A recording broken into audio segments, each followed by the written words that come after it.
Buongiorno e come sempre ben ritrovati con Ore 13, siamo in diretta, buon lunedì a tutti quanti, vi ricordo il numero telefonico per intervenire 049 4906 054. Oggi un argomento abbastanza interessante che pone l'Italia, la spezza in due, tra virgolette. Allora ci chiediamo, anche alla luce di ciò che ha detto il ministro Bussetti, che il Sud si impegna poco, cioè arrivano questi soldi ma al Sud un po' vengono usati male, un po' il Sud non ha quel pepe per emergere meglio. Allora discutiamo di tutto questo con Alex Bazzaro, deputato della Lega, benvenuto. Grazie per l'invito. Abbiamo il piacere di avere in studio con noi il professor Ivano Spano, sociologo dell'Università di Padova, benvenuto. Grazie, buona cosa. E abbiamo il piacere di avere in studio con noi Giuseppe Troniello Gradassi, segretario del Partito Democratico di Rovigo, che con questo cognome ha unito l'Italia, lei. Troniello, come sarebbe la pronuncia? Gaeta e Badia Poligine. Ecco, non detto tutto.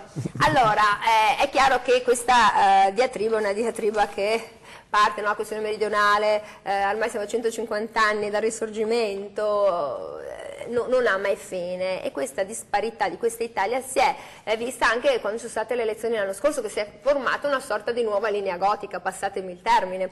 È stato proprio così. Che cosa succede? Succede che un po' alla volta, ogni tanto, qualcuno fa qualche dichiarazione. Allora, Beppe Sala, sulla proposta grillina di tenere chiusi i negozi e i centri commerciali, la domenica ha detto: se le chiusure domenicali le vogliono fare ad Avellino, le facciano pure, ma a Milano è contro il senso comune.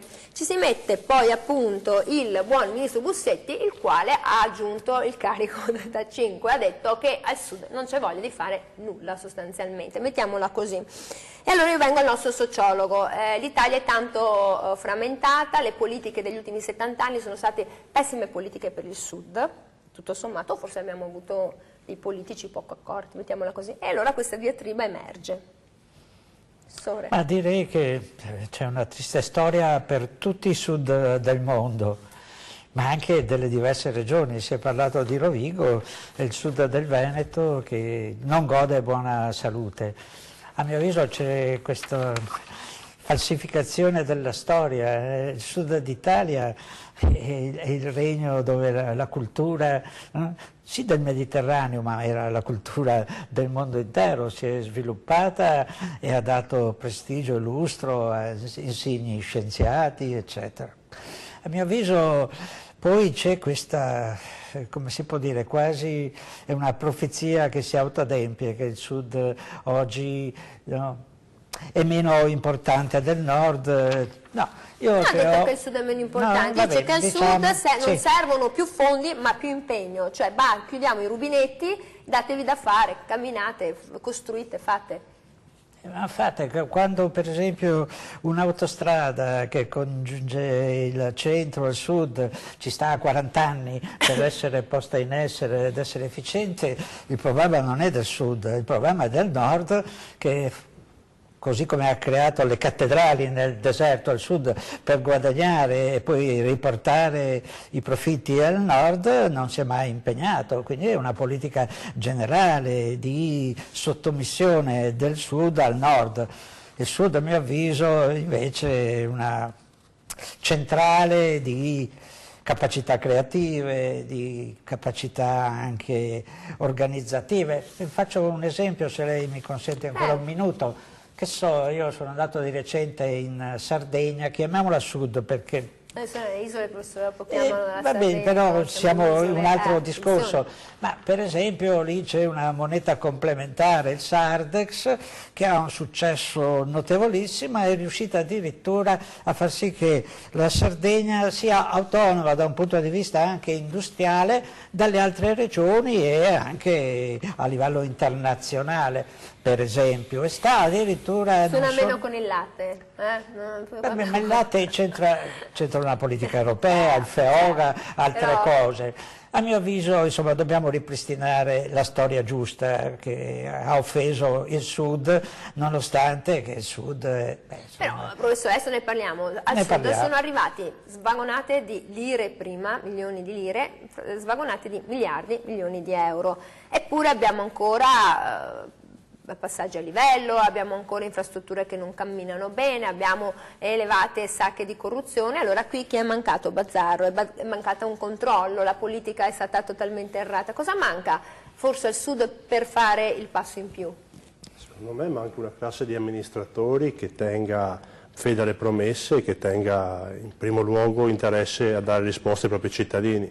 Io credo che oggi purtroppo l'Italia sia un paese diviso, è stato giustamente detto prima, oggi ci sono delle grosse differenze, oggi ci sono cittadini di serie A e di serie B purtroppo, perché quando un mio concittadino calabrese, un mio concittadino siciliano sono costretti a prendere un aereo per venire a curarsi in una regione del nord, penso a Veneto e a Lombardia come regioni benchmark nella sanità, perché le infrastrutture del meridione, anche se loro sono cittadini italiani come lo sono io, non sono adatte a dare risposte o i cittadini stessi temono di non poter avere risposte in un campo importante come la sanità, beh io temo che oggi manchi un'unità d'Italia vera, un'Italia coesa, un'Italia che dia da nord a sud risposte a tutti i cittadini. Perché non è che poi l'autonomia alla fine questi cittadini non possono muoversi, perché io le dico solo che l'anno scorso sono stati 750.000 gli italiani che si sono mossi dalla propria regione per raggiungerne altre e questo insomma portando poi un ammanco sulle casse regionali e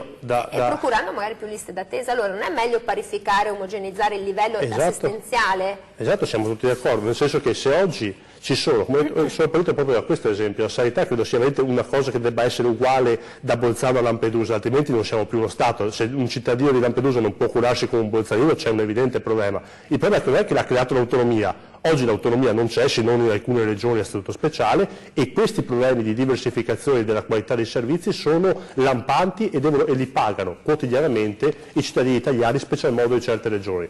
Noi vogliamo portare quel buon governo e quella responsabilizzazione degli amministratori locali, perché il problema non sono i cittadini del meridione, perché giustamente sono stati fatti miliardi con i fondi europei, miliardi con la cassa del mezzogiorno, ma non credo che le qualità di vita del cittadino medio della Sicilia, della Calabria, della Campania, della Puglia, della Basilicata sia migliorata. Forse si è arricchito qualcuno che quelle regioni le ha governate e infatti io non ho sentito gli strali del popolo contro l'autonomia, ho sentito gli strali di qualche amministratore regionale e comunale che per fare un po' di polemica come un governo, essendo che l'Italia all'opposizione in questo momento non c'è e qualcuno ogni giorno cerca di diventarsi come nuovo leader dell'opposizione. Dall'altra parte io ho sentito invece un serie di amministratori che vogliono bene alla terra e pensano di poter governare bene, dire sì a che le risorse rimangono sul territorio e B, lentamente a un'omogenizzazione dei costi standard. Non può essere che la famosa siringa costi €1 in Veneto e 4 in Puglia, soprattutto a parità di un servizio che non c'è, perché se poi il pugliese è costretto, suo malgrado, a curarsi in Veneto, la doppia fregatura per un cittadino italiano, mio concittadino, è evidente. Quindi io credo che l'autonomia sia responsabilizzazione,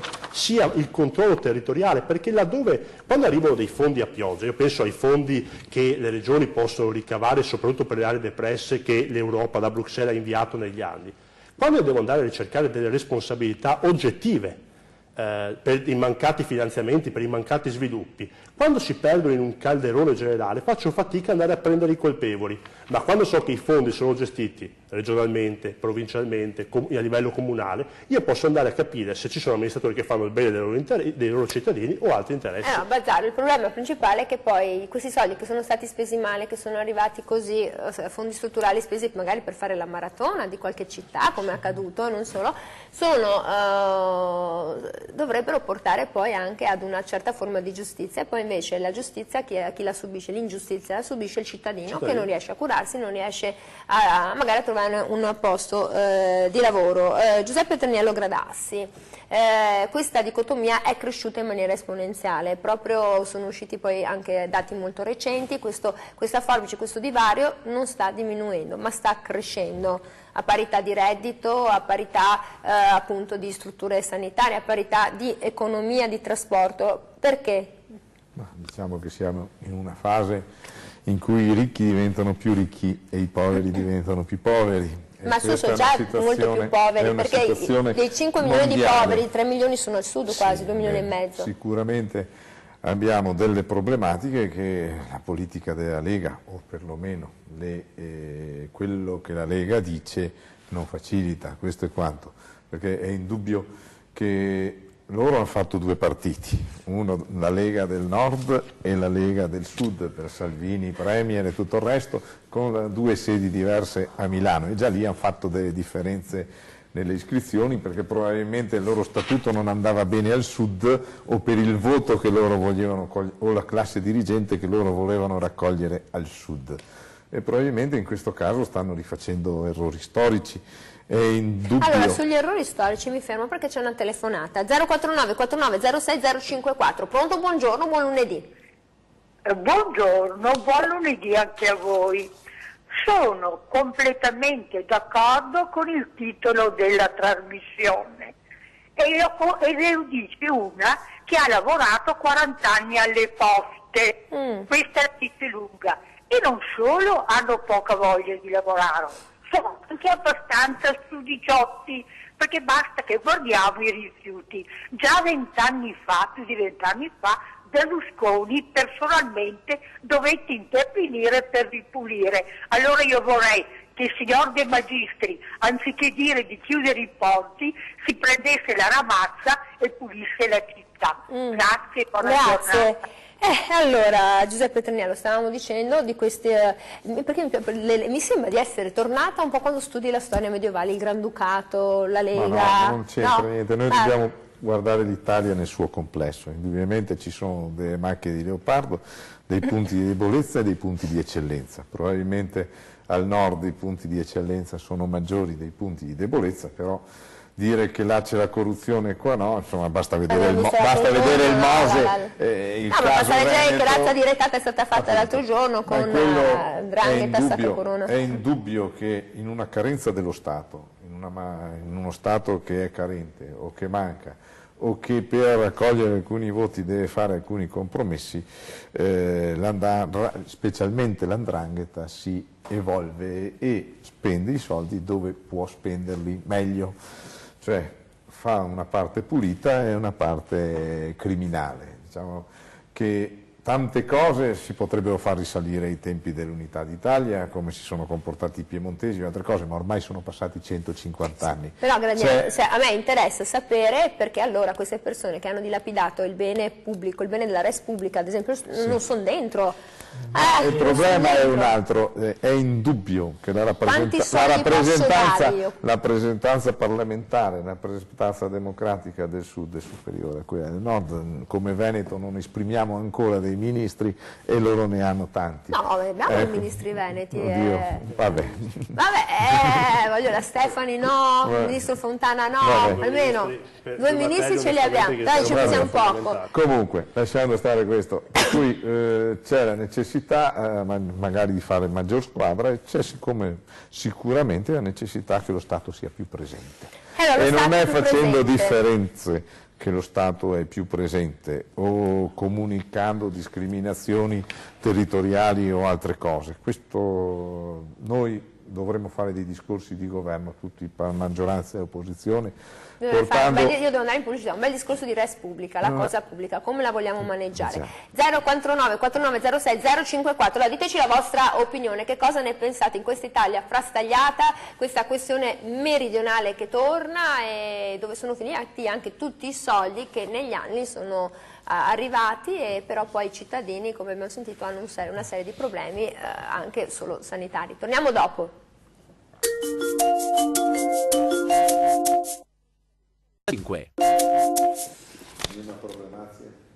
Siamo tornati in diretta, noi abbiamo continuato il nostro dibattito sulla questione meridionale sul sud perché è una cosa insomma, alla quale insomma, forse teniamo ad un'Italia che lavori e che marci nell'unica direzione, quella appunto del progresso e della crescita. Mi dicono che c'è una telefonata 049 4906 054. Pronto, buongiorno. Buongiorno Ricciolina. Buongiorno. Allora, volevo solo fare un appunto che riguarda la maniera di vedere le cose, perché per molti la carne è una simile che salva l'estate con insalata, per altri è una latina dell'esercito. Voglio dire, al sud abbiamo l'Ilva, che è un grande groppa sulle spalle, però ci sono anche altre fabbriche della Fiat, della Iveco, della Moto, e l'inquinamento c'è anche al nord. Voglio ricordare Marghera, è tutta rosa e fiori.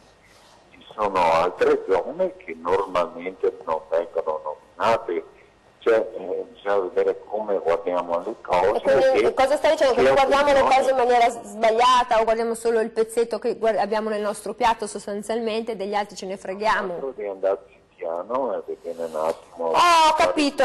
Allora, io la ringrazio per la telefonata. 049 4906 054 e io me ne frego, si ricorda? E io...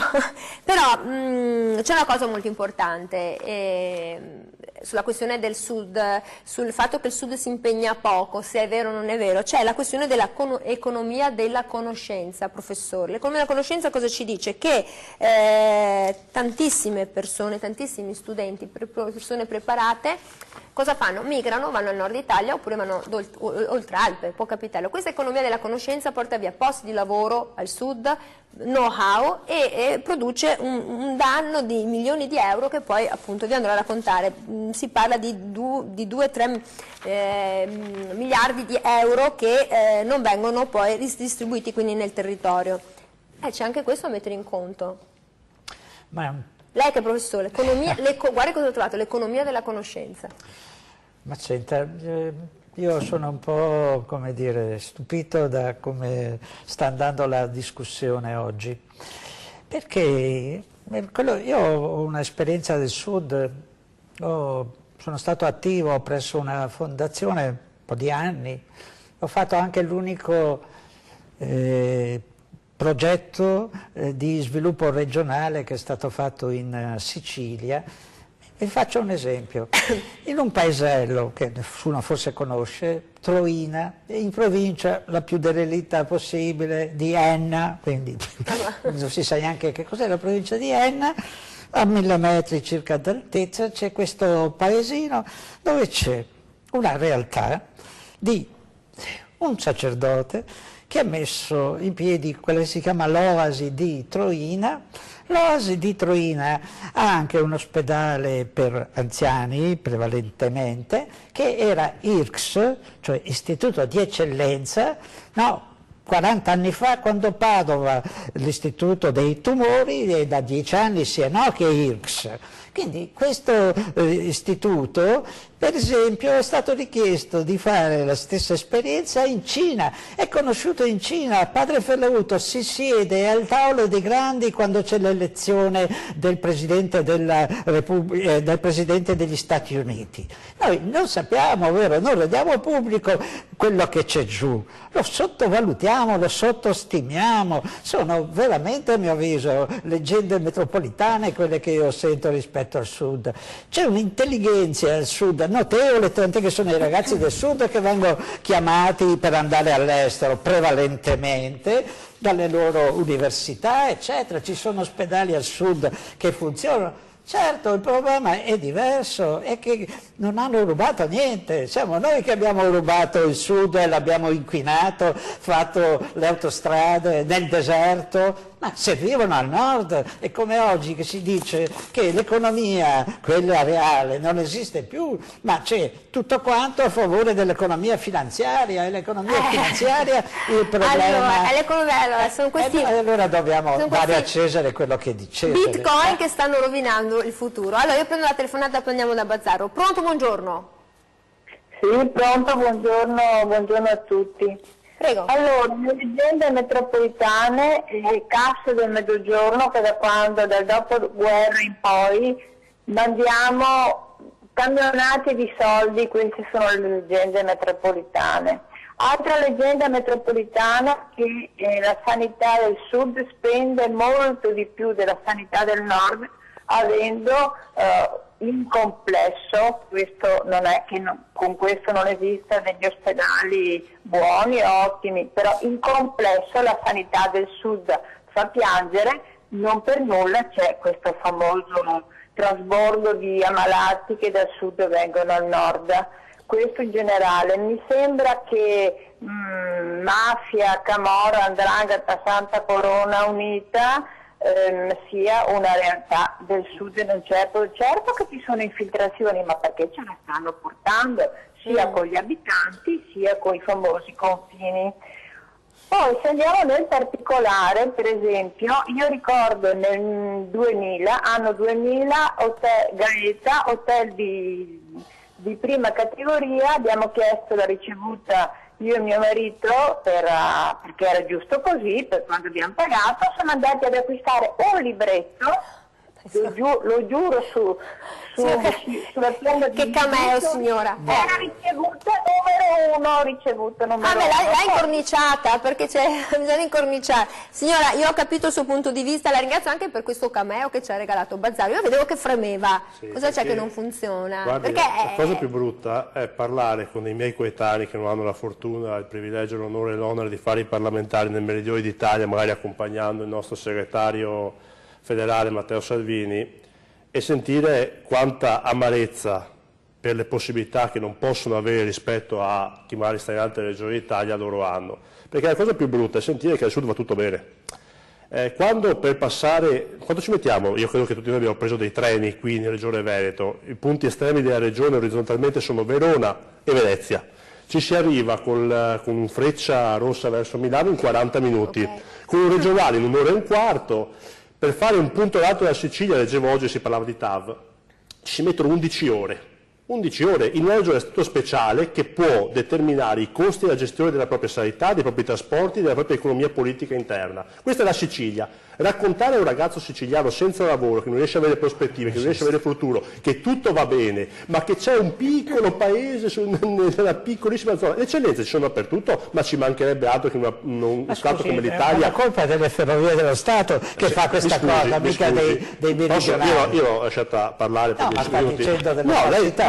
Ma guardi, venga con me in Sicilia, prendiamo l'aereo domani mattina e facciamo da un punto all'altro, da Messina all'estrema altra parte, vediamo quanto ci mettiamo. Ci mettiamo 11 ore e se è colpa dello Stato, perché, come ha detto giustamente il collega amico di Rovigo, dato che la maggioranza parlamentare d'Italia è del Meridione, i parlamentari del Meridione non hanno mai lavorato per far sì che la Sicilia avesse una sanità, e in questo caso dei trasporti al servizio dei cittadini. Il mio problema non sono gli abitanti del sud, che hanno tanta voglia di cambiare, tanta voglia di essere un paese unito con uguali prospettive, uguali dignità. Il mio problema, e lo vediamo oggi con l'autonomia, sono chi sul sud ci ha mangiato, sono i governanti del sud che hanno sfruttato da destra a sinistra quelle popolazioni per tornaconto elettorale e hanno creato però un ci mal sono stati costume. Bazzario anche gli elettori che con i voti di Ma scambio, guarda, anche adesso insomma, ha detto l'economia, quella chiamata prima della cultura, se non sbaglio. Sa, quando ti abituano ad avere poche prospettive, poche possibilità, è difficile pensare a un mondo troppo diverso. La priorità è dare ai cittadini del Meridione, soprattutto alle nuove generazioni, la possibilità di pensare che la propria regione, la propria terra possa essere gestita diversamente. È questo che serve l'autonomia. Se continuiamo a dire che va tutto bene, perché ci sono dei piccoli centri di eccellenza e quindi il mondo del Meridione va benissimo, avanti sempre, ma io non voglio separarmi dall'Italia, io voglio un'Italia che funzioni, perché sto nel Veneto, sono nella capitale, Venezia, sto benissimo, ho tutte le prospettive del mondo, ma un cittadino, un ragazzo della mia età di Catania, di Bari, della Sicilia, della Puglia, della Campania, deve avere i miei stessi diritti e le mie stesse opportunità. Io devo prendere una telefonata perché il diritto del telespettatore, sapete, è sacro, poi andiamo alla replica. Pronto, buongiorno.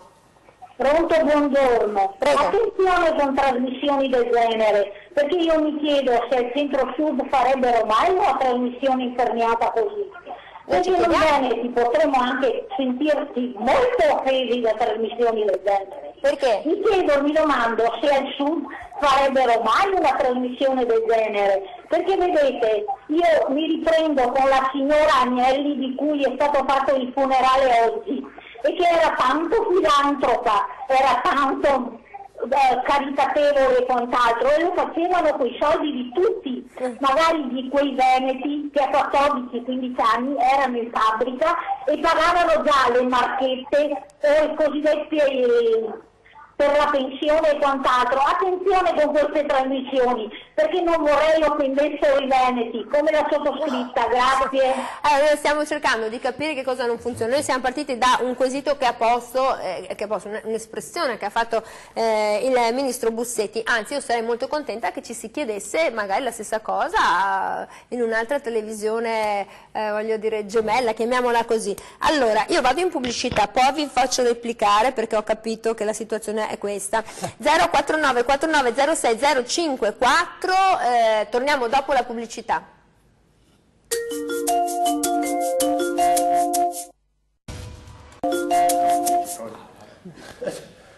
Intervallo agitato, ve lo dico subito. 049 49 06 054, pronto, buongiorno. Pronto? L'omino che è nelle mie orecchie, nella veste del regista, mi ha detto che c'è qualcuno. Pronto? C'è? Signore, signora? È indeciso? Beh, poi andiamo avanti? Ha deciso di sì? Vabbè.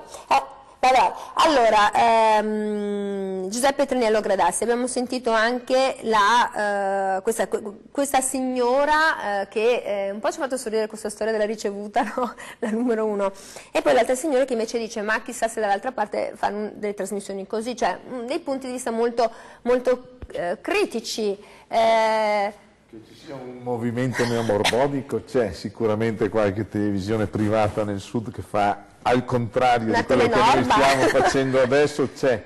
Quello che volevo evidenziare era l'entusiasmo del parlamentare della Lega qui presente che fa tante buone enunciazioni, però dopo nella pratica manca una forte coerenza. Chi ha detto che il ministro Bussetti ha detto delle fisserie è il vice premier Di Maio, il quale ritiene di avere i suoi voti al sud sotto la linea gotica in quel territorio e li deve mantenere, per cui continuiamo in una contraddizione forte e feroce. Dopodiché uno che è ministro, siccome è ministro di tutti gli italiani, dovrebbe prevedere quello che dice. Però, per cui dire voi meridionali dovreste impegnarvi di più, probabilmente era meglio se diceva che tutta la scuola italiana con dei finanziamenti maggiori e tutto il resto dovrebbe impegnarsi di più. Questo è il dato di fatto, però è altrettanto vero che non sono d'accordo con l'indignazione che ha seguito da parte dei soliti sindacati dei professori o dei presidi, perché è altrettanto vero che un ministro dell'istruzione può chiedere al proprio ministero che ci sia un maggiore impegno. Sicuramente, siccome il Ministero dell'Istruzione e della Cultura è uno dei più farraginosi d'Italia, questo è uno dei più lenti, probabilmente c'è una necessità di maggiore impegno. Sicuramente non si può... impegno del Ministero, dice, oppure più impegno... Da parte di tutti, perché se vogliamo migliorare in questa Italia dobbiamo impegnarci tutti. E questo, per cui purtroppo il populismo e il sovranismo hanno portato a una deresponsabilizzazione, specialmente di chi non ha trovato soddisfazione o di chi dopo il 2008 non è riuscito a uscire dalla crisi. Una parte sicuramente responsabilità delle istituzioni, ma non si può togliere la propria responsabilità personale e come non si può togliere il proprio contributo alle cose, per cui il Sud sicuramente ha delle problematiche diciamo maggiori, la responsabilità è di tutto lo Stato e del suo governo e sicuramente c'è la necessità che il Sud si aiuti un po' di più. Dopodiché, per quanto riguarda l'economia della cultura, ricordiamoci che le uniche 2 regioni attrattive per cultura e laureati in questo momento sono la Lombardia e l'Emilia Romagna, perché anche il Veneto ha una fuga di laureati e una fuga di studenti che vanno a studiare all'estero in altre regioni perché non trovano soddisfazione nel proprio territorio.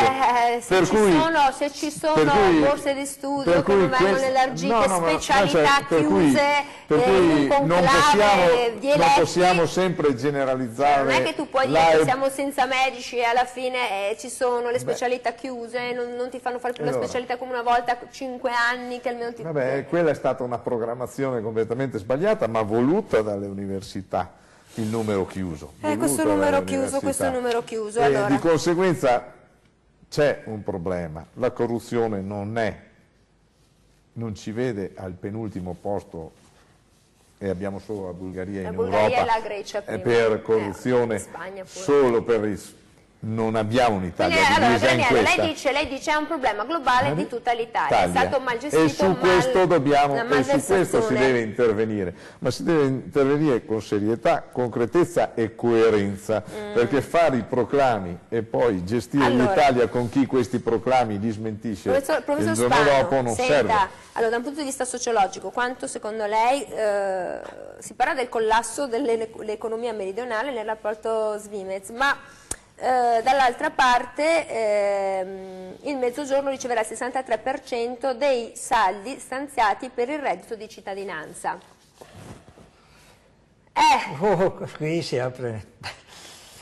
Senta, sono dati di questi giorni il fatto che la nostra economia generale, insomma, quindi economia reale, sta andando peggio, e quindi non significa il meridione, significa il nostro Stato, significa una politica che è europea ma internazionale, che favorisce le speculazioni e quindi l'alta finanza piuttosto che l'economia reale, punto.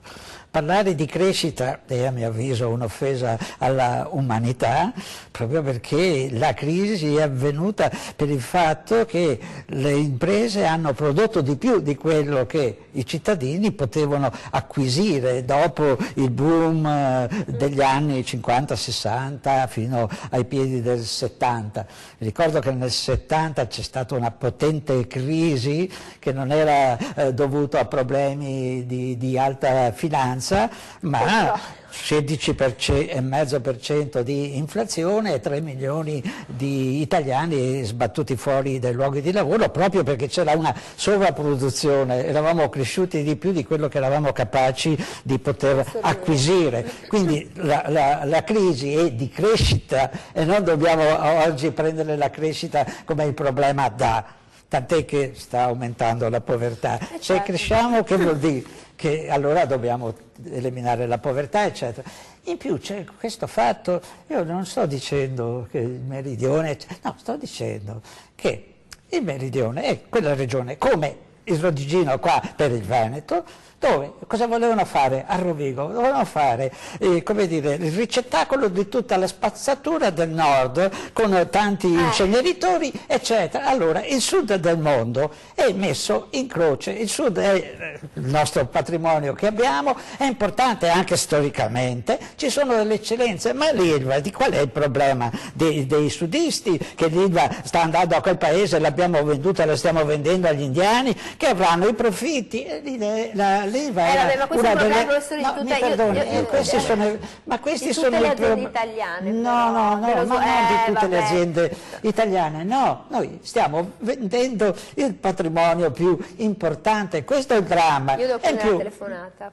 Mi perdoni l'ultima battuta, in più questo meridione è il luogo della guerreggiata più forte che c'è al mondo. Non possiamo non considerare queste cose. Vorrei vedere io se ci fosse una guerreggiata qui in Veneto o comunque al nord, al nord-est. Ecco, allora prendo la telefonata. Pronto, buongiorno.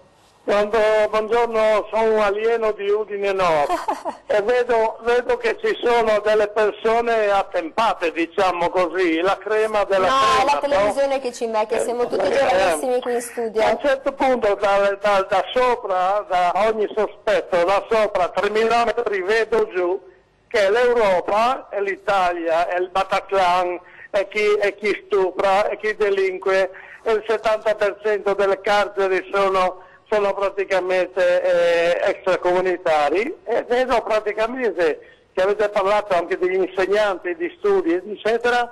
Io praticamente a questo punto, dedotto da queste cose, dico che l'insegnante che ha maltrattato quel ragazzo, dico che praticamente ha fatto anche bene, perché l'insegnante che ha detto al bambino che era brutto. Aspetti, i ragazzi di oggi sono il Bataclan di domani, Stiamo attenti che non rimediano, mi pare che non rimediano per niente, anche se sono qui da anni e anni, prima, seconda, terza generazione, quindi non siamo lì tanto a fare i piangini, è sempre ma mi scuso, ma così, ma per come? Grazie.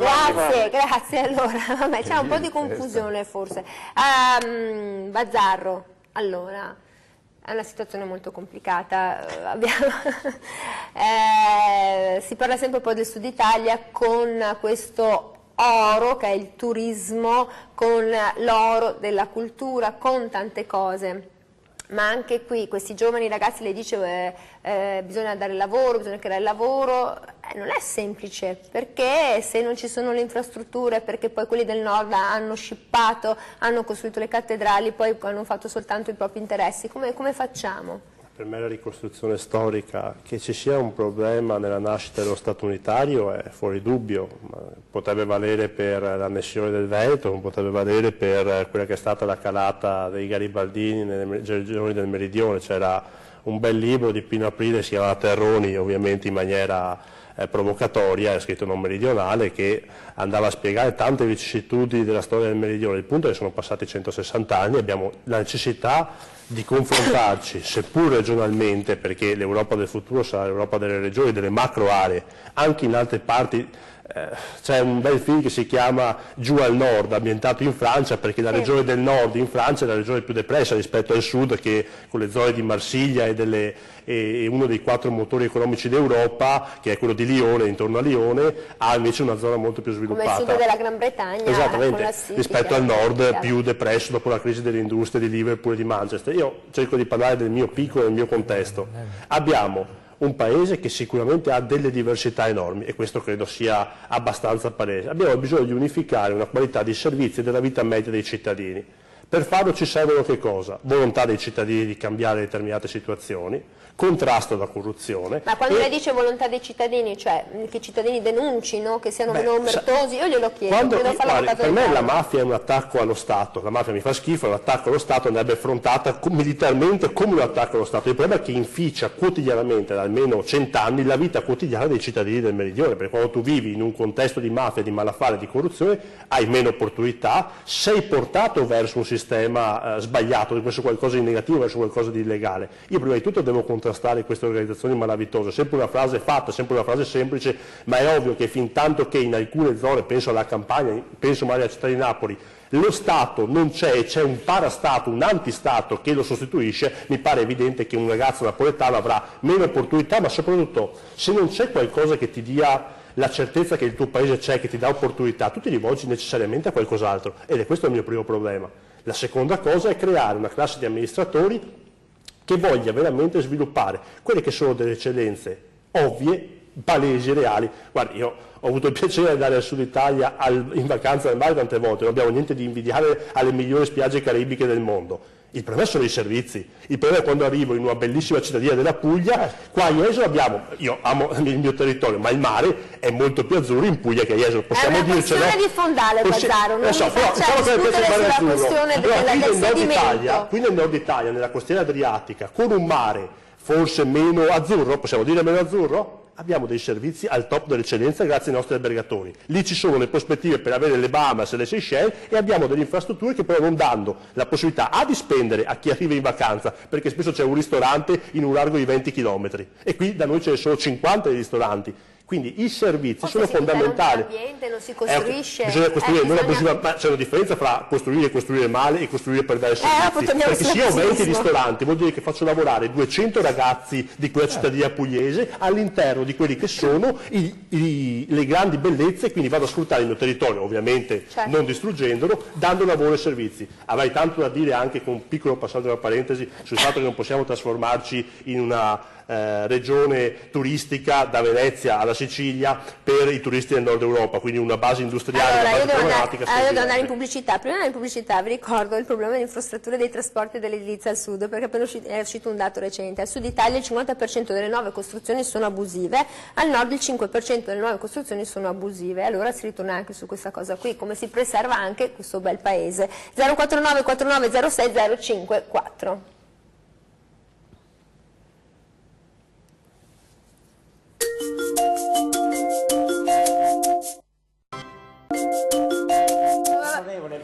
Siamo tornati noi siamo tornati in diretta. Allora qua il nostro dibattito è continuato sulle perle, detto con la stretta, con le perle e le bellezze del sud Italia, che sono, diciamo, poco supportate. Io so che c'è una telefonata. Pronto? Buongiorno. Buongiorno, sono Livio di Padova. Livio, lei ha proprio il nome del fondatore, no, del gran poeta. Dica.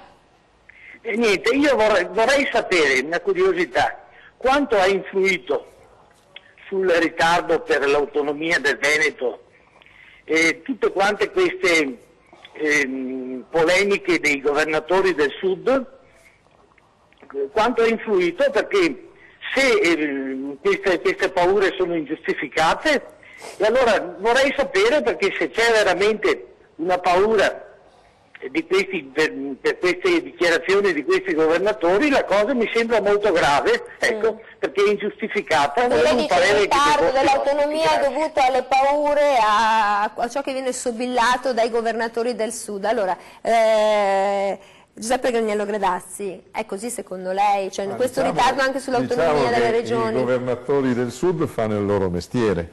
Se noi cominciamo a porre la questione dell'autonomia fuori dai binari dove è, perché riguarderebbe alcuni settori di cui la Regione si farebbe carico con gli stessi soldi, con gli stessi denari che lo Stato in questo momento spende, mentre si è venduta la storia che tutte le tasse restano qua, che questo e quell'altro, e che noi facciamo tutto a casa nostra, per cui in una perequazione nazionale, se io fossi il governatore di una regione del Sud, porrei dei problemi in questo caso. Cioè pone i problemi per paura? Cioè, è indubbio che dopo a certe esternazioni seguono i fatti. Dovuto alla paura, mica per l'intenzione. Se devo impoverire, dopodiché onestamente io avrei un'altra paura, cioè il centralismo veneziano in questi anni non è che si è dimostrato meglio del centralismo romano. In tanti casi abbiamo visto che i ministeri hanno dovuto riprendersi a capo le cose perché le regioni le facevano male, e questo vale molto per i trasporti ferroviari e le comunicazioni ferroviarie. Per cui ci dovrebbe essere un buon governo centrale veneziano e un buon governo centrale romano, e su questo dovremmo impegnarci e fare in modo che ci sia la stessa perequazione di risorse e di finanze, perché ogni cittadino è uguale agli altri. Non voglio risalire ai tempi dei garibaldini, ma è indubbio che le casse dello Stato sabaudo, che erano assolutamente deficitarie, sono state sistemate prendendo l'oro delle casse del Banco di Napoli, dei Borboni dopo la conquista. Non è che noi dobbiamo risarcire il Sud, ma sicuramente dobbiamo esercitare, lo Stato dovrebbe essere presente in ogni regione alla stessa maniera. Sai, quando lei ha parlato mi è venuto in mente Berlino Est, Berlino Ovest. Berlino Est e Berlino Ovest no, perché voglio dire, erano molto diversi, ce l'hanno fatta. Ce l'hanno fatta, un momento, ce l'hanno fatta, ma non è che là non ci siano differenze. È indubbio che ce l'ha fatta. Dopo insomma, sono i partiti, non ci sono più se l'hanno. Cioè, ma un momento. Due realtà molto diverse. Sì, ma è indubbio che la cosa è stata fatta in maniera più rapida e che l'economia è stata una programmazione. Però non c'è un'uguaglianza e c'è anche un rigetto culturale. I partiti neonazisti prendono molto più voti nella vecchia Germania Est che nella Germania Ovest, e se dopo lei è un'affezionata della BMW di Monaco di Baviera dirà sempre che quelli che vanno a Ingolstadt ci vanno solo a puttane. Vabbè, ecco, allora, bene, io ho una telefonata molto sobria e molto parca verso l'ora, diciamo, del caffè. A tazzoriella del caffè, come giusto dice così, a tazzoriella. Pronto? Buongiorno. Pronto? Io sento che ci sono. C'è qualcuno? Ma, secondo me è il signor di prima. È rimasto affascinato dagli occhi del... Pronto? Ecco, niente, non riusciamo. Ivano Spano, allora, abbiamo capito, la situazione è una situazione molto complessa. Obiettivamente, è risolvibile o non è risolvibile, secondo lei? Con una programmazione fatta bene, con anche una giustizia che venga applicata nei metodi e nelle modalità giuste, perché chi sbaglia paga. Il Mose, comunque, qualcuno in carcere c'è finito, per certi errori, potevano starci di più, però per certi errori abbiamo la sensazione che tutto possa andare, nel senso si ha la sensazione che comunque vabbè, va così, continua ad andare così, ci sia questa carovana che prosegue con i suoi 30 all'ora, che non voglia cambiare passo, direzione. Me lo dice dopo la telefonata, che forse ci ha ripensato. Pronto? Buongiorno. Sì, pronto, buongiorno. Prego. Sì. E lei? Ma sono in linea? Certo, sta parlando con la trasmissione, con noi. Ci dica tutto. Allora, mi sembra che sia abbastanza in linea la trasmissione che ha fatto ieri sera di Iene. Non so, ha non ho fatto guardato. il confronto di cliniche Pronto? Sì, allora ha visto qualcosa che riguarda la cosa? La sanità? Sì, esatto. Due cliniche del sud che non hanno capi reparto ma sono stati inseriti. Sono strutture veramente obsolete e non hanno nessun bilancio e a fine anno dicono di aver speso 800 milioni di euro. 400 posti letto, hanno confrontato una clinica di Milano, 800 posti letto, 400 milioni di euro, con tanto di bilancio dove giù non c'era. Quindi lei dice... Servizi precari, non ci sono neanche certe strutture, manca un po' tutto. Ho capito, quindi sono lei dice, pone 800 questo milioni di esempio. euro, tutte e due le cliniche, Ho capito. tutti e due gli ospedali. Allora, io la ringrazio per questa osservazione, vi ricordo che il Celeste è in carcere, quindi e sulla sanità lombarda potremo anche qui discutere perché poi questi parametri si funzionano, poi bisogna vedere come sono andate le cose. di Formigoni in questi Il giorni Celeste, è legato a San Raffaele. A Maugerico. Allora, professore, eravamo rimasti lì. Penso che siamo tutti d'accordo che non si possono accettare più questi squilibri. Certo, ci sono delle cause che le hanno provocate, quindi bisogna anche intervenire su questo. Ma darsi da fare, a mio avviso, per valorizzare, oltre che la storia, che poi è anche la nostra identità di nazione, perché noi siamo nati, no, dal Mediterraneo in su, e bisogna valorizzare quelle che io chiamerei, ma non solo il sottoscritto, le buone pratiche. Ce ne sono tantissime al sud, ce ne sono tantissime al nord, e questo che forse è il nuovo popolo, è una nuova, a mio avviso, visione del mondo che sta emergendo. Mi piacerebbe citare questo Papa, il Vescovo di Roma, Papa Francesco, con una sua affermazione di circa un anno fa.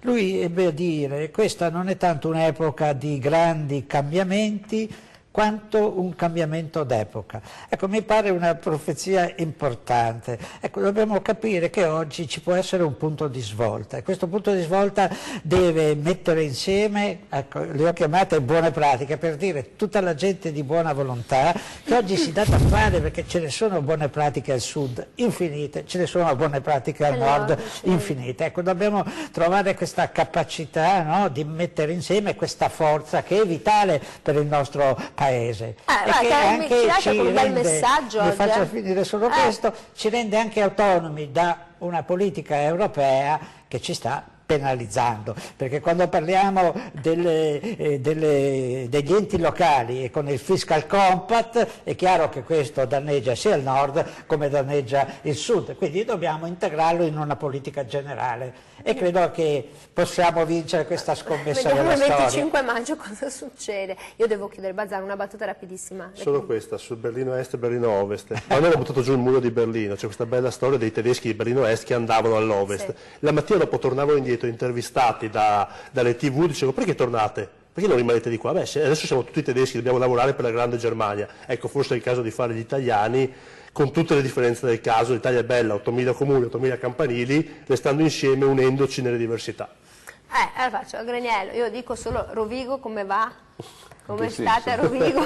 In questo momento siamo più leggeri. Nella pace... siamo molto più leggeri. Va al voto. Colgo l'augurio ecco, pochi campanili a Rovigo, perché dopo succede il disastro. Io devo chiudere. Vorrei sottolineare questo che ha detto l'onorevole, unirsi nella diversità, credo che sia veramente una legge della vita. Io devo salutare, se no poi mi spiaccicano. Altro che mi fa... grazie a tutti coloro che hanno seguito la trasmissione, chi ci guarderà in replica, chi ha chiamato, chi era un po' indeciso anche oggi. Ringrazio davvero molto il deputato della Lega Alex Bazzaro per essere stato con noi. Ringrazio davvero molto il professor Ivano Spano, sociologo dell'Università di Padova, e grazie al segretario del Partito Democratico di Rovigo Giuseppe Traniello Gradassi. Noi torniamo domani, arrivederci.